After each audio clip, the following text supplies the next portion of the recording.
Allure sportive, pouce véloce. En apparence, Tierno est un jeune de 20 ans comme les autres.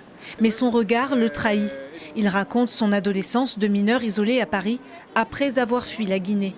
Accompagné au titre de l'aide sociale à l'enfance, tout s'arrête le 2 avril 2018. En une nuit, sa vie bascule.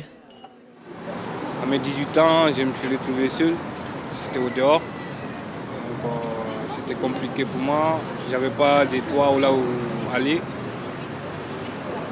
En fait, je me suis retrouvé seul. J'avais personne à côté, pas accompagné. Depuis là, moi-même, je me suis décidé de ne jamais fêter mon anniversaire. Après 2 ans de galère, Tierno démarre un CAP propreté. Car sans travail, pas de papier. Mais sans papier, pas de contrat non plus. Et en cas d'échec, c'est l'expulsion. Ce cercle vicieux, combien sont-ils à y être pris? À Cergy-Pontoise, en région parisienne, l'association Repère 95 vient en aide à ces sortants de la protection de l'enfance.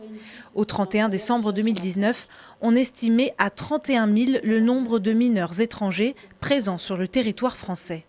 Pour eux, majorité rime avec danger et grande précarité. Il faut que tu trouves un logement, on ne peut pas te garder éternellement. C'est vraiment stressant. Je ne sais pas comment vous expliquer, mais c'est une situation. Pendant un an, tu vis dans le déni. La crise économique liée à la pandémie de Covid-19 a accéléré la précarisation des nouveaux adultes. Ici, ils recréent du lien et surtout réapprennent l'insouciance. Ces derniers temps, les mineurs isolés n'ont pas bonne presse. Depuis l'attaque au hachoir perpétrée à Paris par un jeune Pakistanais, difficile de rallier l'opinion publique. Pour Diodio Métro, présidente de l'association, sans accès à l'éducation, pas de réinsertion possible.